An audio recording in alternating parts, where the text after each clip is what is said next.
Hello everyone, welcome to a new video. Today I'll be teaching you how to change the language on your Galaxy A16, all versions. First, you should follow my steps so you can learn how to change the language in case your phone is set to a different language, okay? So we're gonna look for this icon. We'll go in here, which is the settings icon.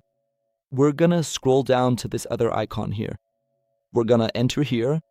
Now you're gonna go into the first option, which is languages. And now you're going to click this button here to add a new language and choose the language. For example, I'm going to search for Spanish here.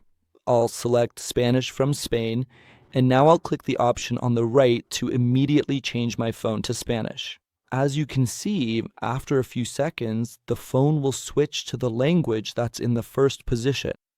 So if I tap here on Edit, hold down on the right side and drag English to the top and let go, then go back, my phone will now switch back to English because whichever language is in the first position will be the language your phone uses, okay?